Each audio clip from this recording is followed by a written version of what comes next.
What's cooking, good looking? Welcome to my kitchen. We're going to cook up a storm as we find out about the flavorful world of cooking. Sharpen your carving knives because we are going to whip up a mouth-watering meal in a jiffy on this week's episode of FYI. Welcome to For Your Info. En inglés. You got it.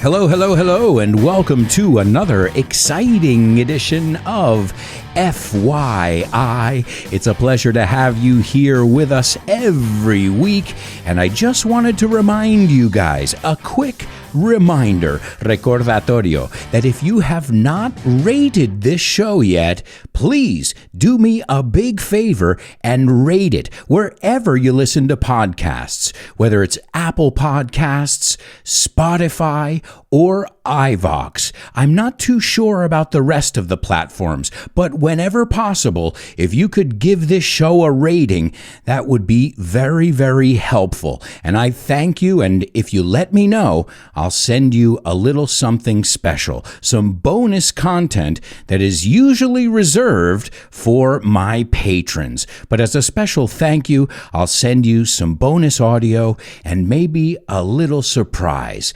Just let me know.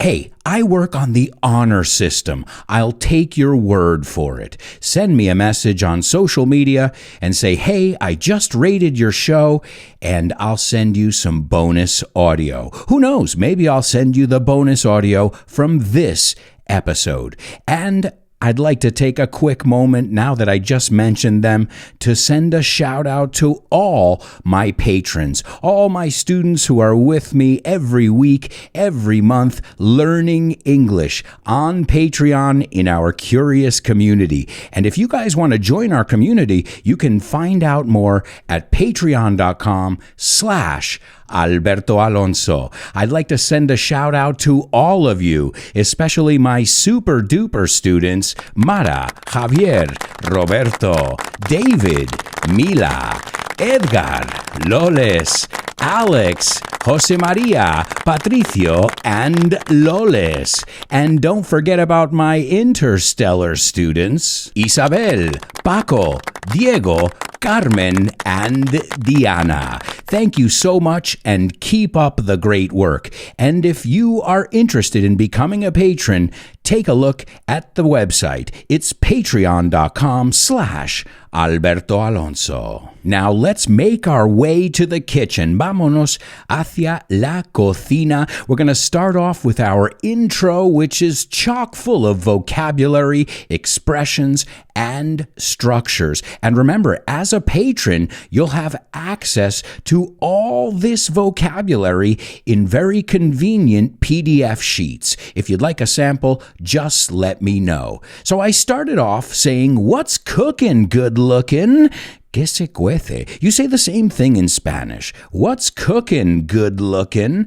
And good looking es atractivo. Sería good looking, pero nativos omitimos esa G. We don't use it very often. I'm cooking, I'm looking, I'm finding, and you'll see that Americans, at least, we have no use for that G. Then I said, welcome to my kitchen. And if you notice, the whole time, there was this sizzling sound in the background. I love that sound. Sizzle. I think of bacon when I think of sizzle. Zzz. It's the sound of something frying in a pan. And I love that sound. Then I said, we're going to cook up a storm. And to cook up a storm is cocinar a saco, a tope. If you do something up a storm, lo haces a tope. So another example, my daughter is singing up a storm in the next room. Está cantando a tope en la habitación al lado. And guys, this is based on a true story, that example. So to cook up a storm, as we find out, enterarnos, a really good phrasal verb to know, as we find out about the flavorful world of cooking. And flavorful es tal como suena, lleno de sabor o sabores. And then you heard the sound of me sharpening my knives. And this is a good word to know. So sharp is a knife that cuts really well. If a knife doesn't cut very well, it's blunt. So the verb is to sharpen. Once you sharpen your knife, then it will be sharp. And I used a specific kind of knife. I said sharpen your carving knives. And a carving knife is un cuchillo trinchante. When I think of a carving knife, I think of carving a turkey, and you can hear more about that in our Thanksgiving episode. Any kind of meat that you have to carve off of the bone. So we've sharpened our knives and we're going to whip up. Esta es muy buena saberlo. Whip up. Preparar medio improvisando, ¿no? We're going to whip up a mouth-watering meal. And mouth-watering es que se te hace la boca agua. A mouth-watering meal, una comida. The good thing about a meal, it can be breakfast, lunch, or dinner. They are all meals. And then I said, in a jiffy. In a jiffy is en un plis plas. You can say in a jiffy or in a flash. So before we get started here, what's the verdict? Are you guys good cooks? Remember, we don't call the person a cooker. We call the person a cook. And what's the difference between a chef and a cook? Well, I am a cook. I cook at home. I used to cook at a little pizzeria I worked at when I was a little kid. And a chef is somebody who takes the profession seriously and really wants to improve. Most of us are would-be chefs. Would-be es que somos aspirantes, at least in our minds, right? I think MasterChef and all of these cooking shows, well, they've done a lot of good, but they've also done a lot of damage, because how many times has my wife put a plate of hot dogs in front of me and she puts the ketchup on the plate, garnished beautifully, and all I'm thinking is, oh, it smells delicious, but somebody's been watching too much MasterChef. And the worst thing about those shows, too, is what happens when you watch those shows. I don't know about the rest of you guys, but I get really, really hungry. So, are you a good cook? I guess I shouldn't ask you. I should ask the people that eat your food, your guinea pigs, tus conejitos de India. Hey, when you're cooking something, especially for the first time, it's an experiment of sorts, isn't it? In fact, I looked up the definition of cooking, and I quote, "Cooking is the art, science, and discipline of preparing and presenting food."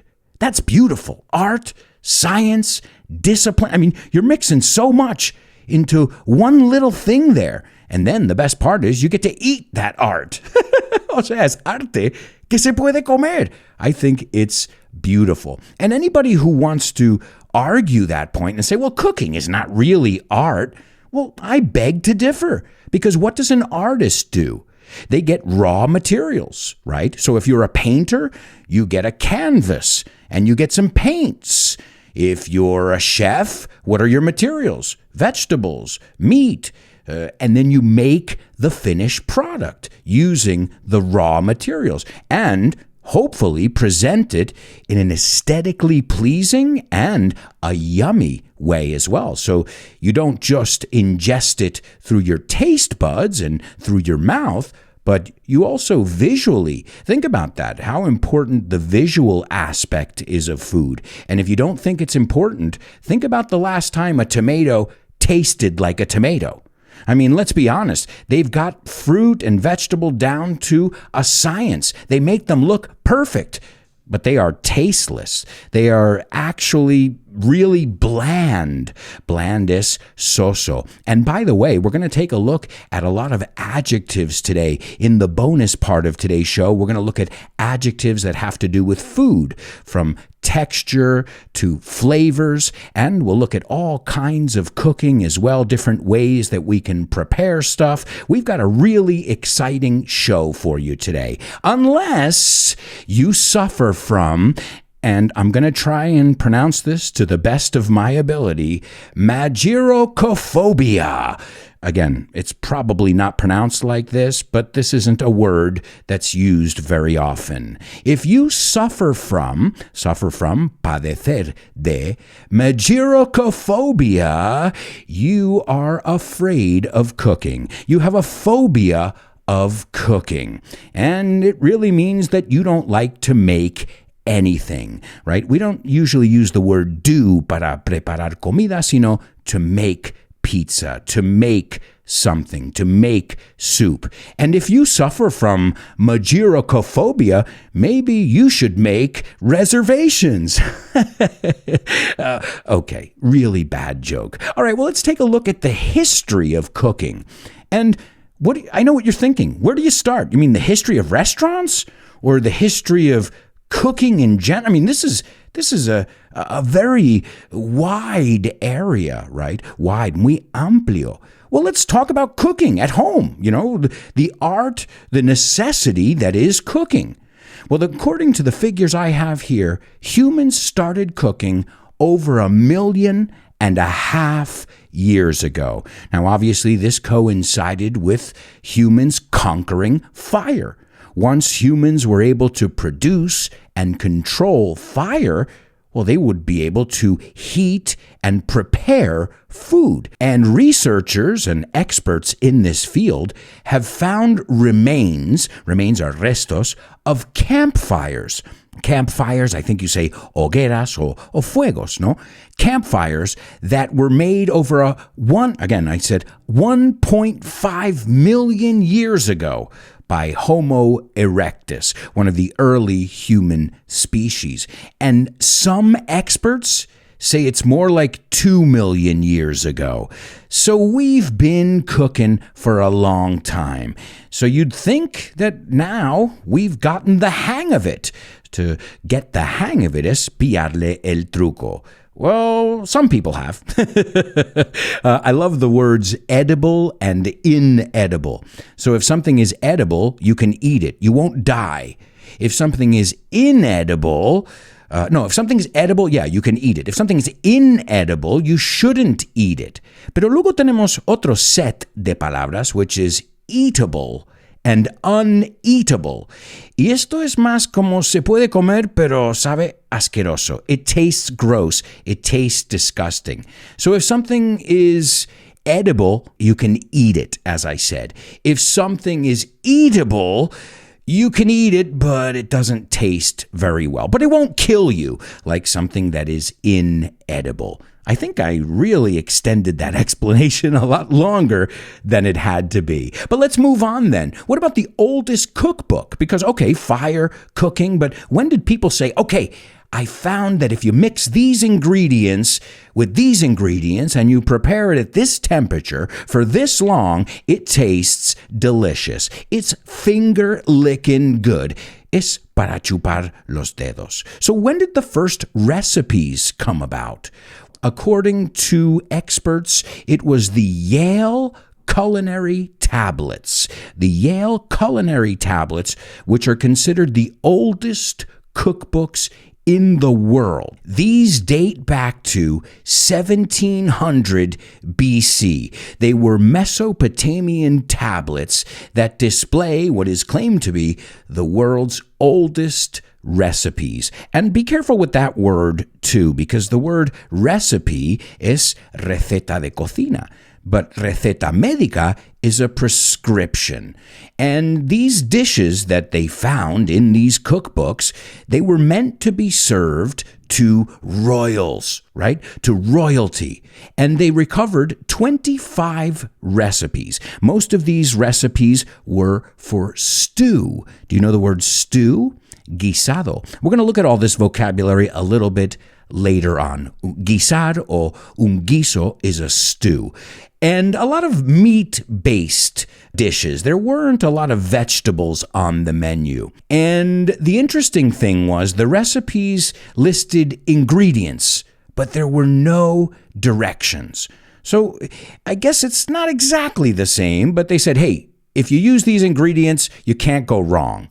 But then a little bit later on, I guess somebody said, well, wait a second, if you use too much of this one, it's not as good.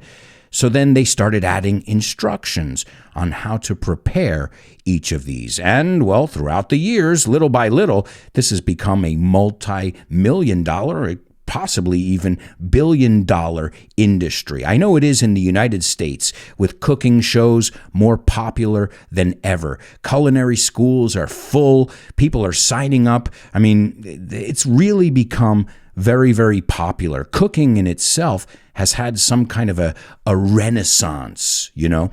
Another thing in our timeline here is soup. Soup. That's right. Now be careful because some of my students say soap, and that's okay, but I wouldn't recommend you eat soap. Soap is what you use to wash your hands. Soup, that's something yummy that will heat you up when it's chilly outside. And the oldest soup recognized was from 6,000 BC. Now, I don't know if this sounds very appetizing. Let's see what you guys think. This was a recipe for a stew. So as you can see, I guess the earliest dishes were stews. I guess it makes sense because if you just leave something cooking slowly, the meat is always very tender. I guess the equivalent is the slow cooker of today. I use a slow cooker like it's going out of style. Como si no hubiera mañana. Like it's going out of style. So, are you ready for this recipe? You tell me if this sounds yummy to you or not. This was a stew which was made of sparrow, gorrión, and, wait for it, hippopotamus meat. Yeah, hippo meat. No thanks. I'll pass. I'll take a sandwich. You know, I'm a big fan of the good old sandwich.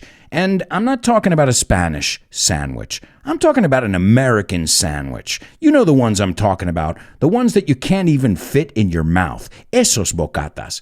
So, sandwich lovers, let's find out where the sandwich came from. Well, it was popularized in the year 1762 by John Montague. But wait for it, John Montague's full name was John Montague, the 4th Earl of Sandwich. That's right, this guy was royalty, and he had a bit of a gambling problem. Legend says he had a gambling problem, era adicto al juego. And he would spend hours and hours at the card table, and he didn't want to get up to eat. So he started asking his chefs to make him some meat or whatever they were making, but to put it on a piece of bread. So, you know, he could eat it without leaving his seat.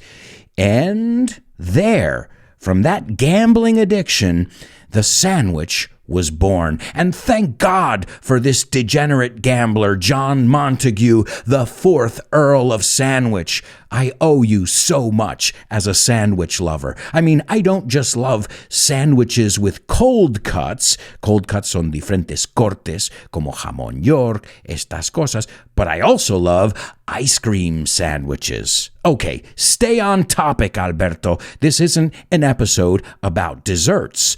Although you can't talk about cooking without talking about pastry chefs and desserts.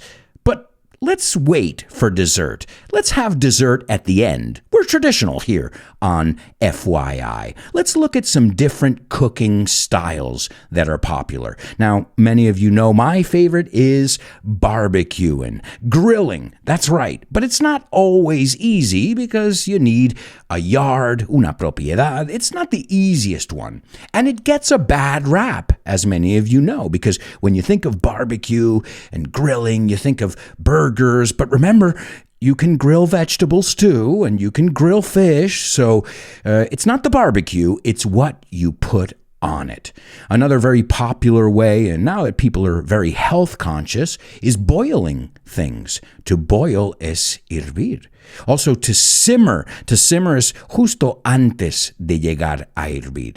So sometimes you'll see that in a recipe. Until it boils or until it simmers is the word. So boiling things is usually a healthy way. Steaming, al vapor, to steam something.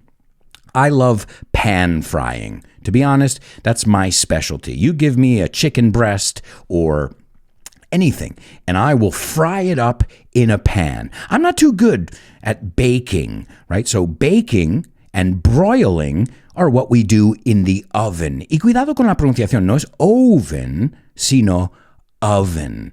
So my expertise is definitely with the pan, the frying pan. Now, be careful though, because if we fry something in a pan, that's called frying something. But if we deep fry something, es muy diferente. So fried eggs, huevos fritos. Deep fried eggs, deep fried es que it's immersed in oil. I think of croquettes, as we say in English. Those are deep fried. I'm talking more about sautéing. Sauté, usamos la palabra francesa, saltear. So yeah, that's my specialty.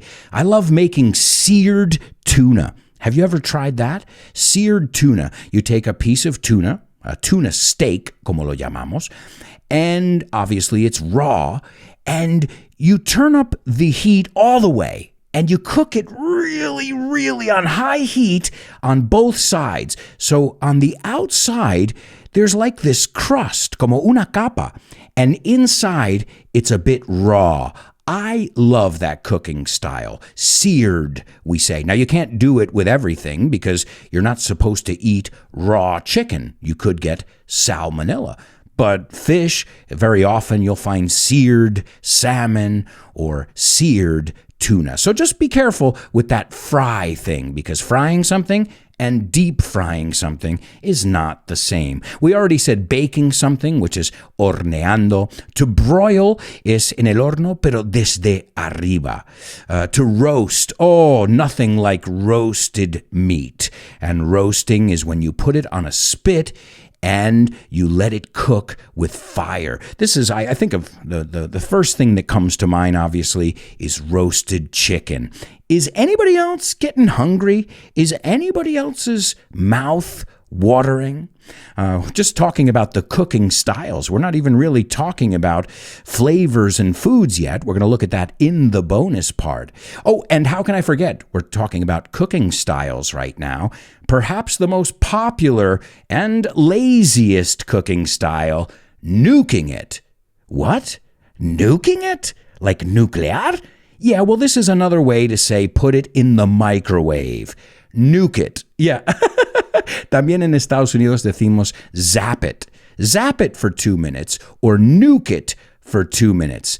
But let's be honest, there's definitely no competition when it comes to preparing food the way it's supposed to be prepared. Microwaves are good for reheating food, but I would avoid using them. I think they're convenient to have, but when we take shortcuts, that's exactly what they are, shortcuts. We all know it when we've heated up a piece of pizza. You know, if we have a slice of pizza or two that's left over from the night before, you can nuke it, or you can heat up the oven for a little bit and put it in the oven for 5 minutes, and it tastes better than it did the first day. So, I know the microwave is a very convenient invention, but in my opinion, it's one of those shortcuts, atajos. And we're going to wrap up the first part of today's show looking at some foodie facts. That's right, I said foodie, not food. Well, foodie is the person. So if you love food, you're a food lover, like I am, then you are called a foodie. These are foodie facts that I found interesting and I wanted to share with you. Now, one of my favorite cuisines is Asian food. I love Chinese food. I love Vietnamese food. I love Japanese food, Cambodian food. And I've become quite an expert using chopsticks. You call them palillos, we call them chopsticks. But they were initially created not as an eating utensil, they were initially created for cooking. Think about it, for stirring, para remover. Y cuidado con esa palabra. To stir es remover. To remove es quitar. Chopsticks. Black pepper. Talking about valuable spices and things like that. Black pepper at one time was so valuable that it used to be currency. Eso es, era una divisa. You could go in and say, I want to buy this house. I have 10 kilos of black pepper. Well, if you lived in the Middle Ages, you could do that. And it made black pepper one of the most coveted spices in the world. Now, as you know, you can pick up black pepper at your corner store. But at one time, it was worth its weight in gold. Another thing that's worth its weight in gold, and in fact, it's even more expensive than gold, is saffron. Spaniards, you are no strangers to saffron, as that's one of the key ingredients in paella, or arroz con cosas, as it's called. Saffron is more expensive than gold. And let's see, I'm going to put you guys to the test. Do you know which country is the world's main producer of saffron? I'll give you a clue. They supply 95%, I had no idea, of the saffron market. Did you say Iran? That's right, Iran. I had no idea. I knew it was a popular ingredient. I knew it was very costly, but I didn't know that it came from Iran. Now, for every 150 flowers, only 1 gram of saffron is produced. And it's a very lengthy process. Es un proceso bastante largo. Another thing that's coveted or sought after, muy buscado, is Alba white Italian truffles. They come in second place for costliest food items. And how much do you think an Alba white Italian truffle would set you back? Esto es otra forma de decir costarte. How much per kilo? Let's do kilos here, because I know we're in Europe, so we got to do kilos. Well, $2,643 per kilo of Alba white Italian truffles. That is insane. Another insane menu item is bird's nest soup. Have you heard of this? Esto es sopa de nido de pájaro. And you're thinking, okay, but that's just a name. It's not really made from a bird's nest. Well, yes, it is. It's made from a bird's nest, and just to add a little flavor, it's also made with bird saliva. Yeah! Anybody losing their appetite now? Hey, but it's a delicacy. I looked at some prices. 450 grams of bird's nest soup will set you back $4,500. No thanks. What about puffer fish? Have you guys heard of these? This is very popular. I think you've even seen it parodied or spoofed. Son dos formas de decir hacer una parodia de puffer fish. Do you know puffer fish? These are those ones that have poison. And, well, you need to know how to prepare them because you could die if it's not prepared correctly. It's fatal. Yeah, puffer fish. I tried it once, and I made sure it was a place that a friend of mine knew. It was in Florida, I remember, but I was so nervous. For me, it wasn't worth it. And it was okay. No estaba mal. It wasn't too bad. But I don't think it was worth, losing your life over. I'll have a slice of pizza with some bacon and pepperoni. I'll lose my life over that. Is anybody else getting hungry? I think, guys, we're going to take a quick pause now because I've got to grab a snack. I am starving. but I'm going to gear up for the second part of the show. I hope you'll join us. Patrons, I know you'll be there. If you're interested in finding out more, or you just want to hear what the bonus audio sounds like, let me know. Today we're going to look at, as I said, flavors, texture, tons of useful vocab, kitchen idioms, American delicacies, and I'm going to tell you my kitchen and cooking hacks, mis truquitos. So folks, however you slice it or dice it, toma, esto es una expresión que tiene que ver con la cocina, pongas como lo pongas, however you slice it or dice it, cooking is an art form. It's soothing, es relajante, and it could even be a bonding experience among family members. And if you don't believe that, well, do you know where I learned to cook? From my grandmas, both of them, my Spanish grandma and my Italian grandma, and my not just cooking abilities, but my passion for food. And we'll discover more of that passion for food in the bonus part of today's FYI.